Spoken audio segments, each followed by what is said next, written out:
இப்படியான மன உளைச்சல் இருக்கிறவங்க, மன விரக்தியில இருக்கிறவங்க, நம்ம வீட்டுக்குள்ள இருக்கலாம், பக்கத்து வீட்டுல இருக்கலாம், உறவுகளுக்குள்ள இருக்கலாம். அதுக்கு முதல்ல நான் யாருன்றதை நான் கொஞ்சம் சொல்லுகிறேன். நான் இலங்கை விமானப்படையில ஓய்வு பெற்ற ஒரு அதிகாரி.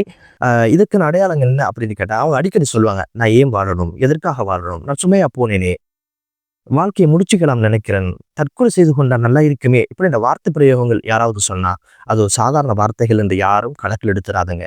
இவ்வாறு ஒரு உயர்ந்த கட்டிடத்திலிருந்து தனது உயிரை மாய்த்து கொள்வதற்காக யாராவது முயற்சிப்பார்களே ஆயின், அவ்வாறன்றி ஒரு தீப்பற்றி எரியக்கூடிய சந்தர்ப்பங்கள், அப்படி இல்லை என்றால் கொலப்ஸ், அதாவது கட்டிடங்கள் உடைந்து போகின்ற சந்தர்ப்பங்களாக இருந்தால், இவ்வாறான சந்தர்ப்பங்களில் மீசான் டிவியின் தமிழ் பேசும் உறவுகளை அன்போடு வரவேற்றுக் கொள்கிறோம். இந்த காணொலியில முழுக்க நாங்க எதை பத்தி பேச போறோம் அப்படின்னு கேட்டீங்கன்னா, கொல்லுப்பட்டு பிரதேசத்துல ஒரு வெளிநாட்டு பிரஜை ஒன்று குதித்து தற்கொலை செய்த ஒரு சோகமான ஒரு சம்பவம் பதிவாக இருக்குது. இது குறித்து தான் நாங்க பேச போறோம். இதுவரைக்கும் எங்களுடைய சேனலை யாரெல்லாம் சப்ஸ்கிரைப் பண்ணலையோ அவங்க எங்களுடைய சேனலை சப்ஸ்கிரைப் பண்ணி வைங்க. பிடித்திருந்தா லைக் பண்ணுங்க. இது சம்பந்தமாக உங்களுக்கு என்ன தோணுதோ அதை கமெண்ட்ல சொல்லுங்க. சரி, இந்த ஒரு சோகமான சம்பவம் கொல்லுப்பட்டி பிரதேசத்துல பதிவாக இருக்குது. போலீசாருக்கு அன்றைய தினம் ஒரு போன் கால் வருது. அந்த போன் கால் என்ன சொல்லுது அப்படின்னு கேட்டீங்கன்னா, ஒரு வெளிநாட்டு பிரஜை ஒன்று 7ஆம் மாடியிலிருந்து குதிப்பதற்கான ஒரு முயற்சி எடுக்கிறாங்க அப்படின்னு ஒரு விஷயம் சொல்லப்படுது. உடனடியாக போலீசார் அந்த இடத்துக்கு விரைகிறாங்க. ஆனா போன போலீசார் யார் அப்படின்னு கேட்டீங்கன்னா, பாதுகாப்பு துறை சார்ந்தவங்க. இவங்க அங்க போய் பார்க்கிற நேரம் 7ஆம் மாடியில இருந்து இந்த 51 வயது மதிக்கத்தக்க இந்த தாய் அங்கிருந்து குதிக்கிறதுக்கான முயற்சி எடுக்கிறத பாக்குறாங்க. இதுக்கு பிறகு ஒரு சில போலீசார் வீட்டின் உள்புறமாக நுழைந்து அவங்க அந்த பெண்ணை பாதுகாக்கிற முயற்சியில ஈடுபடுறாங்க. கீழே இருந்து சில பேர் வீடியோ எடுக்கிறத பார்க்க முடியுது. இன்னும் சில போலீசார் அப்போதுதான் அங்கு சமூகம் அளிக்கிறதையும் நமக்கு பார்க்க முடிஞ்சிச்சு. இப்ப அந்த போக்குவரத்து போலீசார் அந்த பெண்ணை பாதுகாக்கிறதுக்கு எடுக்கிற அந்த முயற்சியின் போது உள்புறமாக இருந்து வந்த அந்த போலீசார் அவ பிடிக்க முனைகிற சந்தர்ப்பத்துல கையை தட்டி விட்டு அங்கிருந்து வெளிப்புறமாக குதித்து 2வது மாடியில அடிபட்டு அந்த இடத்துல அந்த உயிர் பிரிகிறத பார்க்க முடிஞ்சது. அந்த ஒரு பாதுகாப்பு பணி தோல்வியில முடியுது. இந்த ஒரு காணொலிய சமூக வலைத்தளங்கள்ல பார்க்க முடிஞ்சிச்சு. அது எனக்குள்ள பல கேள்விகளை உருவாக்கிச்சு. இப்படியான பாதுகாப்பு நடவடிக்கைகள் இப்படித்தான் நடக்கணுமா? இது ப்ரொஃபஷனலா இருந்துச்சா? துறை சார்ந்தவங்க யாரு? இவங்க தான் அதை செய்ய வேண்டியவங்களா? பக்குவமா செஞ்சாங்களான்னு பல்வேறு கேள்விகளை எனக்குள்ள அது எழுப்பிச்சு. அந்த சில விஷயங்களை தான் நான் இப்போ உங்களோட ஒரு விமர்சன ரீதியாக பேச போறேன். இதுல பாதுகாப்பு பிரிவினர்கள் இவர்கள் வந்தார்கள், இவர்களோட பணியை சரியா செய்தார்களா அப்படின்னு கேட்டா, எப்போதுமே வெளிப்புறமாக குதிக்கிறவங்களை உள்புறமாக போய் பிடிக்கிறதுன்றது சாத்தியமற்ற ஒரு விஷயம். நடந்திருக்க வேண்டிய விஷயம் என்ன அப்படின்னு கேட்டீங்கன்னா, வெளிப்புறமாக இருந்துதான் உள்புறமாக அவங்களை தள்ளி விட்டிருக்கணும் என்பது எனது அறிவு கட்டிய ஒரு விஷயம். இந்த போக்குவரத்து போலீசார் இப்படியான ஒரு பணி அவங்கள செய்யணுமா அப்படின்னு கேட்டா, அது முடியாத ஒரு காரியம் என்பதுதான் நமக்கு தெரிகிற ஒரு விஷயம். காரணம் என்ன அப்படின்னு கேட்டீங்கன்னா, இதுக்கான துறை சார்ந்தவங்க படையினர்கள்ல இருக்கிறாங்க என்ற ஒரு விஷயம் நமக்கு தெரியுது. அப்படியாக இருந்தால் அவர்களுக்கு என் தகவல் சொல்லல என்ற ஒரு விஷயம் தெரியுது. எப்போதுமே பாதுகாப்பு மாடிகள்ல பாதுகாப்பு குறித்து மீட்க போறவங்க ஒரு விஷயத்தை தெரிஞ்சுக்கணும். என்ன அப்படின்னு கேட்டீங்கன்னா, கீழ்த்தளத்துல அவங்க சேவாக விழுகிறதுக்கான ஏதாவது செட்டப் செய்யப்படணும் என்பது அந்த பொறிமுறையில் இருக்கிற ஒரு விஷயம். உதாரணத்துக்கு சொல்வதாக இருந்தா, சேஃப் குஷன் அப்படின்னு சொல்லுகின்ற மிகப்பெரிய பலூன் சைஸ்ல எத்தனை அடியிலிருந்து கீழே வந்தாலும் சேஃபாக விழுகிறதுக்கான ஒரு முறைமை தான் அது. ஏன் அது அங்க கொண்டு வரல இந்த கேள்வி இருக்குது. இது முறையாக நடந்திருந்தால் ஒரு உயிரை காத்திருக்கலாம் என்பதுதான் எனது பார்வை. எனவே எல்லா நாடுகளிலும் தேசிய பேரிடர் பாதுகாப்பு படை என்ற ஒரு படைப்பிரிவை உருவாக்கி வச்சிருக்கிறாங்க. எனவே கொழும்பு பிரதேசத்துல இப்படியான ஒரு விஷயத்த எவ்வளவு எளிதாக அழகாக இந்த வளங்கள் எல்லாம் பயன்படுத்தி செய்து கொண்டிருக்கலாம். எனவே ஒரு தூர பிரதேசங்கள்ல இப்படியான விஷயங்கள் நடந்தால் யாருதான் அந்த பாதுகாப்புக்கு வருவாங்க என்ற மிகப்பெரிய ஒரு கேள்வி இருக்குது. எனவே இந்த புரிதல்கள் நம்மிடத்திலே இருக்க வேண்டும். அணுகுமுறை சரியாக இருக்க வேண்டும். ப்ரொஃபஷனலாக துறை சார்ந்தவங்க அந்த விஷயம் கையில் எடுக்கணும். 2004ஆம் ஆண்டுக்கு பிறகு சுனாமி அனர்த்தத்துக்கு பிறகு ஆஸ்திரேலியா நாடு நம்ம நாட்டுல பல்வேறு உதவிகளை இயற்கை அனர்த்தங்களால் பாதிக்கப்படக்கூடாது இந்த குழந்தைகள் இந்த சமூகம் என்று அந்த நாடு இதுவரைக்கும் உதவிகளை வழங்கி கொண்டிருக்குது. 2018 யூனிசெஃபோட சேர்ந்து இது போன்ற அனர்த்தங்கள்ல மக்களை பாதுகாக்கிறது எப்படி என்பதற்காக ஒரு 3 வருட ஒரு திட்டத்தையும் இந்த நாட்டுல அமுல்படுத்தி அதுக்காக அந்த நாடு செலவழிச்ச அந்த நாட்டுடைய பணம் 75,000 ஆஸ்திரேலிய டாலர்ஸ் என்ற ஒரு தரவும் சொல்லுது.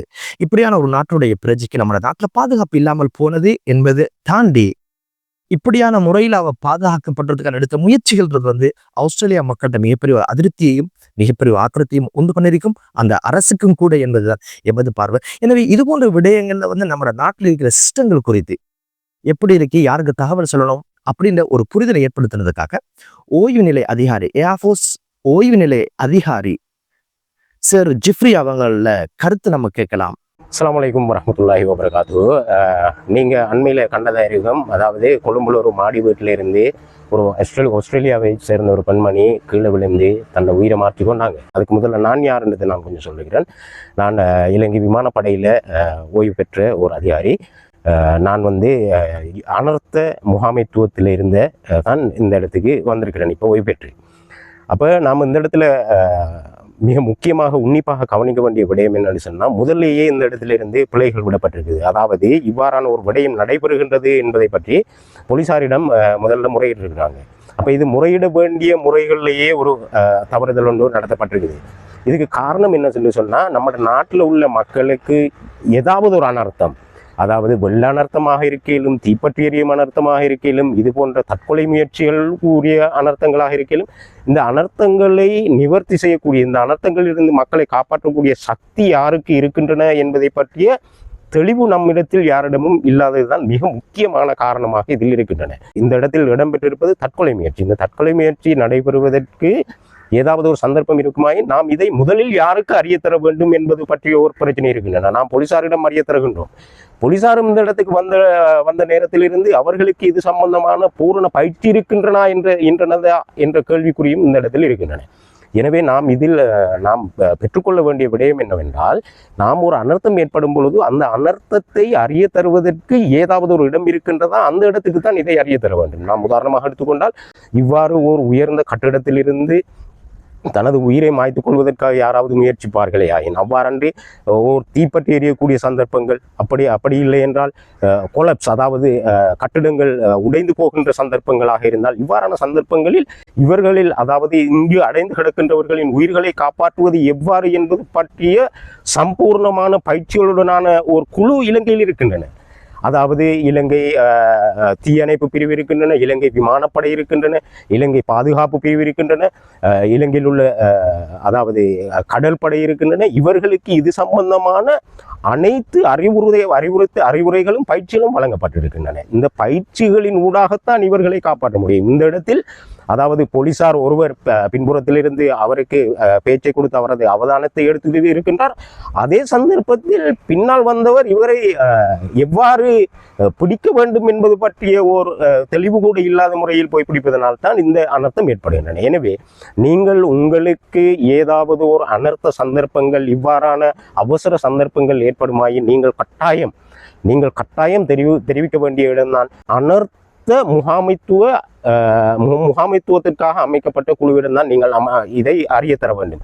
அவ்வாறு அறிய தருவீர்களாயின் அந்த இடத்திலிருந்து மீண்டும் போலீசாருக்கு, அதாவது அதை சுற்றியுள்ள நாம் உதாரணமாக சொல்வதாயின் மோட்டோபோட், அதே போன்று ஸ்கைலிஃப்ட் தேவையாயின், அதாவது மேலிருந்து கீழே யாரையாவது காப்பாற்றி எடுக்க வேண்டுமாயின் அவ்வாறான உபகரணங்கள், அதை தாண்டி உயர்ந்த கட்டிடங்களிலிருந்து, அதாவது 100 மீட்டர் உயரமான கட்டிடத்திலிருந்து கூட பாய்ந்து தனது உயிரை காப்பாற்றிக் கொள்ளக்கூடிய சந்தர்ப்பம் உள்ள உபகரணங்கள் இலங்கையில் இருக்கின்றன. இது எதுவுமே இதில் கையாளப்படவில்லை. காரணம் என்னவென்றால், இது பற்றிய தெளிவான விளக்கம் அந்த இடத்துக்கு சென்றவர்களுக்கோ இதை அறிவித்தவர்களுக்கோ இல்லாமை தான். தீயணைப்பு பிரிவினரிடம் மற்றும் இலங்கை விமானப்படையிடம் இருக்கின்றன வாயு நிரப்பப்பட்ட பலூன்கள். இதற்கு ஆங்கிலத்தில் சொல்வார்கள் ரெஸ்கியூ ஏர் பலூன் என்று சொல்வார்கள், மற்றது ரெஸ்கியூ ஜம்பிங் சீட் என்று சொல்வார்கள். இவ்வாறான ஒரு உபகரணத்தை அங்கே கீழால் வைத்திருந்தால், இவர் தவறுதலாக விழுந்திருந்தால் கூட அந்த இடத்தில் இவரது உயிர் காப்பாற்றப்பட்டிருக்கலாம், இவரை காப்பாற்றி இருக்கலாம். அந்த இடத்தில் இவருக்கு பேச்சு கொடுத்து, உங்களது கோரிக்கை என்ன, உங்களை நாங்கள் காப்பாற்றுகின்றோம், உங்களது கோரிக்கையை நாங்கள் நிறைவேற்றுகின்றோம் என்று பொய் வாக்குறுதியை வழங்கியாவது அவரை அந்த இடத்தில் தக்க வைத்த வண்ணம் இந்த உபகரணங்களை அந்த இடத்துக்கு கொண்டு சென்று அந்த உயிரை காப்பாற்றக்கூடிய சந்தர்ப்பம் இருக்கின்றன. வெளிநாட்டவர்கள் எவ்வாறு நினைக்கின்றார்கள் என்றால், இலங்கையில் எங்களது உயிருக்கு எந்தவித உத்தரவாதமும் இல்லை, எங்களை காப்பாற்ற யாரும் இல்லை என்று. நிச்சயமாக அவ்வாறில்லை. இலங்கையில் கட்டாயமாக உங்களது உயிர்களை காப்பாற்றுவதற்கு இங்கு உயிர் காக்கும் படையினர் அனர்த்தத்திற்கு உதவி செய்யக்கூடிய படையினர் இருக்கின்றார்கள். வெள்ளப்பெருக்கு, அதுபோன்று புயல், மண் சரிவு, இவ்வாறான இன்னொரு அனர்த்தங்களிலிருந்து உங்களை காப்பாற்றக்கூடிய உபகரணங்கள் மற்றும் இதற்கு பயிற்சி பெற்ற குழுக்கள் இருக்கின்றன. இந்த குழுக்களை அணுகுவது எவ்வாறு என்பது பற்றிய எந்த தெளிவும் இல்லாமையே இதற்கு காரணம் என்பதை ஞாபகத்தில் வைத்துக் கொள்ளுங்கள். இனியாவது நீங்கள் உங்களுக்கு ஏதாவது ஒரு அனர்த்தம் வருமாயின் அந்த அனர்த்தத்திலிருந்து காப்பாற்றுவதாயின் அனர்த்தத்திலிருந்து காப்பாற்றக்கூடிய ஒரு குழுவிற்கே நீங்கள் இதை அறிய தர வேண்டும் என்பதையும் ஞாபகத்தில் வைத்துக் கொள்ளும். இந்த கட்டிடத்தின் நிர்மாணம், அதாவது பில்டிங் கன்ஸ்ட்ரக்ஷன், இந்த கன்ஸ்ட்ரக்ஷனை நாம் எடுத்துக்கொள்வோமேயாயின் இந்த சேஃப்டி கேட்டின் உயரம் மிக குறைவாக இருக்கின்றன. அதாவது பில்டிங் கன்ஸ்ட்ரக்ஷன் செய்யும் பொழுதே இருக்க வேண்டும், ஒரு மனிதனின் உயிருக்கு ஆபத்து வருமாயின் அந்த ஆபத்தில் இருந்து இவரை காப்பாற்றுவதாயின் அதற்குரிய ஏற்பாடுகள், அதாவது கட்டிடங்கள் நிர்மாணிக்கும் பணிகளிலிருந்து ஆரம்பிக்க வேண்டும். இந்த இடத்தில் அவ்வாறான ஒரு செயற்கையும் நாம் காணக்கூடியதாக இல்லை. இவரது இடுப்புக்கு கீழாகவே இதன் உயரம் இருந்தன. இது இன்னும் ஒரு அடி 2 அடி உயரத்தில் இந்த சேஃப்டிக்கு போடப்பட்டிருந்த இந்த வேலி சரியாக இருந்திருந்தால் அந்த இடத்திலும் இவரது உயிரை காப்பாற்றக்கூடிய சந்தர்ப்பம் இருக்கின்றன. எனவே கட்டிடங்கள் நிர்மாணிப்பதிலிருந்து அனர்த்தங்கள் ஏற்படும் பொழுது அனர்த்தத்துக்கு உதவி கோருவது வரை நாம் அனைவரும் கட்டாயம் தெரிந்திருக்க வேண்டிய விடயங்கள் இதில் இருக்கின்றன. போலீசாரால் அவர்களால் செய்யக்கூடிய விடயங்களை மாத்திரமே செய்ய முடியுமே தவிர அதை தாண்டிய விடயங்கள் இருக்கின்றன. அதற்கு வேற பயிற்சி பெற்ற இராணுவ வீரர்கள் இருக்கின்றார்கள். அவர்களை அணுகி நாம் இதிலிருந்து நல்ல பிரயோஜனங்களை பெற்றுக்கொள்ள முடியும் என்பதை ஞாபகத்தில் வைத்துக் கொள்ளுங்கள். எனவே எந்த ஒரு சந்தர்ப்பத்திலும் நீங்கள் அந்த அனர்த்தத்துக்குள்ளான விடயங்களாக இருப்பின் அவற்றுக்கு ஏற்றவாறு அழைத்துக் கொள்ளலாம் உங்களது உதவிகளை. அதாவது அனர்த்த முகாமைத்துவத்திற்கு இது பொறுப்பளிக்கப்பட்டிருந்தால் அவர்கள் ஆம்புலன்ஸ் வரவழைத்திருப்பார்கள், வைத்தியர்களை அந்த இடத்துக்கு வரவழைத்திருப்பார்கள். அதே போன்று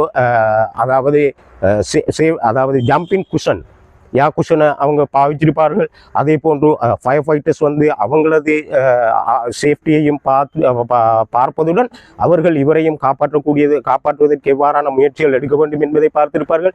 இந்த இடத்தில் போலீசாரிடம் இது வழங்கப்பட்டதன் காரணமாக போலீசார் இவர்களை காப்பாற்ற வேண்டும் என்ற, இவரை எவ்வாறாவது நாம் பற்றி பிடித்துக் கொள்ள வேண்டும் என்ற நிலைப்பாட்டில் இருந்தார்களே தவிர இது தவறியாவது கீழே விழுந்து விட்டால் இவரது பாதுகாப்புக்கு என்ன நடக்க வேண்டும் என்பது பற்றிய எந்த முக்கியத்துவமும் கொடுக்கப்படவில்லை. அதாவது அவரது பாதுகாப்புக்காக சேஃப்டி ஹார்னஸ் மற்றும் ரோப்ஸ் இவ்வாறான சில விடயங்கள் இருக்கின்றன. இவர்களை பாவித்து இவ்வாறான ஒரு சந்தர்ப்பம் ஏற்படுமாயின் அவர் கீழே பாய்ந்தாவது இவரை காப்பாற்ற வேண்டும் என்ற ஒரு நிலைப்பாட்டில் உள்ளவராக இருக்க வேண்டும்.